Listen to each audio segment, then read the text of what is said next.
இயேசு கிறிஸ்துவில் எனக்கு பிரியமானவர்களே, இன்று திரு அவையால் நமக்கு கொடுக்கப்பட்டிருக்கிற நற்செய்தி மத்தேயு 17ஆம் அதிகாரம் இறை வார்த்தை 14 20 முடிய.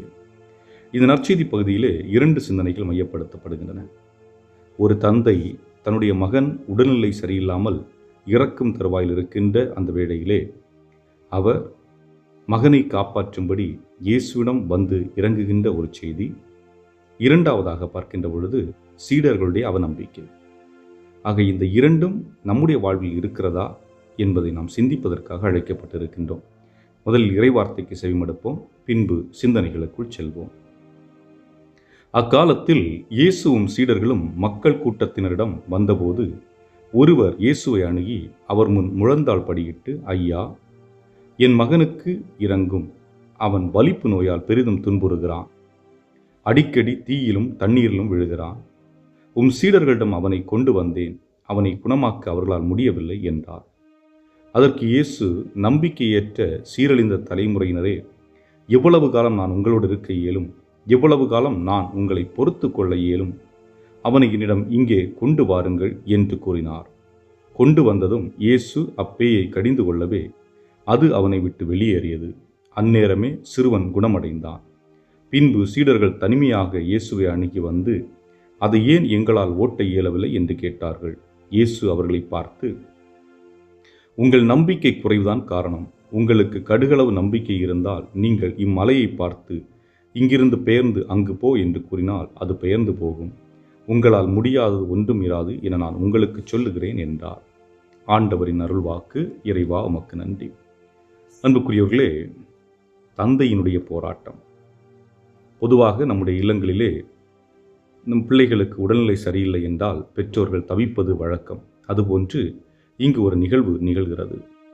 ஏனென்றால் நிச்சயமாக அந்த தந்தையானவர் தன்னுடைய மகனை பல்வேறு மருத்துவர்களிடம் காண்பித்திருப்பார். ஆனால் அவர்களால் குணப்படுத்த முடியவில்லை. ஆகவே இயேசுவை பற்றி கேள்விப்பட்டு இயேசுவிடத்திலே வருகின்றார். அதுவும் இயேசுவை சந்திப்பதற்கு முன்பாக இயேசுடைய சீடர்களை சந்தித்திருக்கிறார். இங்கே நாம் உற்று நோக்க வேண்டியது அதுதான். எல்லாவரையும் சந்தித்துவிட்டு இறுதியாக இயேசுவிடம் வருகின்றார். இயேசு அந்த நபரிடம் செவி கொடுக்கின்றார். அவர் என்ன பேச வருகிறார் என்பதை காது கொடுத்து கேட்கின்றார். அவருடைய உள்ள குமுறலை, அவருடைய வேதனையை, அவருடைய துயரத்தை அதை கேட்டு அதிலே அவர் பங்கெடுக்கின்றார். இறுதியாக அந்த நபருடைய தேவைகளை இயேசு நிறைவு செய்கின்றார். அவருடைய மகனை அவர் குணப்படுத்துவதை நாம் பார்க்கின்றோம். ஆக எப்பொழுது ஒரு மனிதன் இயேசுவின் மீது நம்பிக்கை கொண்டு இயேசுவை நெருங்கி வருகின்றானோ அப்பொழுது முதலில் அவர் செவி கொடுக்கின்றார். அவனுடைய தேவை எப்பொழுது என்பதை அறிந்து அவனை குணப்படுத்துகின்ற ஒரு நிலை எப்பொழுதும் இயேசுவிடம் இருப்பதை நாம் பார்க்கின்றோம். ஆகவே அதுபோன்ற நம்முடைய குடும்பங்களிலும் நம்முடைய இல்லங்களிலும் பிரச்சனைகள் இருக்கின்ற பொழுது, துயரங்கள் இருக்கின்ற பொழுது துவண்டு விடாமல் இயேசுவின் மீது ஆழ்ந்த நம்பிக்கை கொள்வதற்காக அழைக்கின்றார். ஒரு முறை என்ன, இருமுறை என்ன, பல முறைகள் அவரை நோக்கி செல்லுங்கள். நற்கருணையில் வீற்றிருக்கின்ற ஆண்டவரை நோக்கி செல்லுங்கள். அவரிடத்திலே கேளுங்கள். கேளுங்கள் உங்களுக்கு தரப்படும், தட்டுங்கள் உங்களுக்கு திறக்கப்படும் என்று சொல்லுகின்ற அந்த ஆண்டவரிடத்திலே நீங்கள் கேளுங்கள். நிச்சயமாக உங்களுடைய நம்பிக்கை ஆழமாக இருந்தால் அது உங்களுக்கு கிடைக்கும்.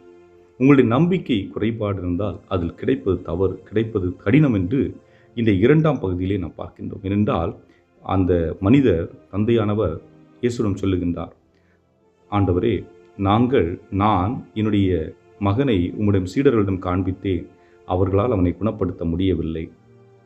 இதைத்தான் சீடர்கள் வந்து கேட்கின்றார்கள் இயேசுவிடம், ஏன் எங்களால் முடியவில்லை என்று தனிமையில் வந்து கேட்கின்ற பொழுது இயேசு அவர்களுக்கு சொல்லுகின்ற பதில், உங்களுடைய விசுவாசத்தின் குறைபாடே அதற்கு காரணம். இன்னும் எத்தனை காலம்தான் நம்பிக்கை இல்லாமல் இருப்பீர்கள்? நாம் வாழ்ந்து கொண்டிருக்கின்ற இந்த காலகட்டத்திலும் நம்பிக்கை குறைபாடு அதிகமாக இருக்கிறது. அறிவியல் வளரட்டும், பலவிதமான முன்னேற்றங்கள் உருவாகட்டும், எது நிகழ்ந்தாலும் நம்முடைய அடிப்படை மூளையில்தான் உருவாகுகிறது. ஆனால் இந்த மூளையே படைக்கப்பட்டதுதான். ஆக இந்த மூளைக்குள் இன்னும் பல சக்திகள் கடவுளால் கொடுக்கப்பட்டிருக்கிறது. இன்னும் பலவிதமான கண்டுபிடிப்புகள் நிகழும். ஆனால் அதற்காக உருவாக்கியவரை மறந்துவிட முடியுமா? ஏனென்றால் தொடக்கமும் முடிவும் அவராக தான் இருக்கின்றார். ஆதியும் அந்தவுமாக இருக்கின்றார். நாமல்ல வாழ்வது, கிறிஸ்து நம்மில் வாழ்கிறார் என்கிறார் தூய பவுலடியார். ஆகவே அன்புக்குரியவர்களே, இறைவன் கரத்திலே நம்மை ஒப்பு கொடுத்து நம் ஆழமான நம்பிக்கையோடு இணைந்து பயணிப்போம். என்றும் வாழும் இல்லாமல்ல இறைவா, பல்வேறு காலகட்டங்களிலே நாங்கள் நம்பிக்கை இழந்தவர்களாக இந்த சமூகத்திலே வாழ்ந்து கொண்டிருக்கின்றோம். இதனால் எங்களுக்கு பல்வேறு பிரச்சனைகள், போராட்டங்கள், துயரங்கள், துன்பங்கள் இவற்றிலிருந்து எங்களுக்கு விடுதலை கொடுத்து நாங்கள் என்றும் உம்முடைய பிள்ளைகளாக வாழ வேண்டிய அருளையும் ஆற்றலையும் எங்களுக்கு தந்தருள எங்கள் ஆண்டவராய் கிறிஸ்து வழியாக மன்றாடுகின்றோம். ஆமென்.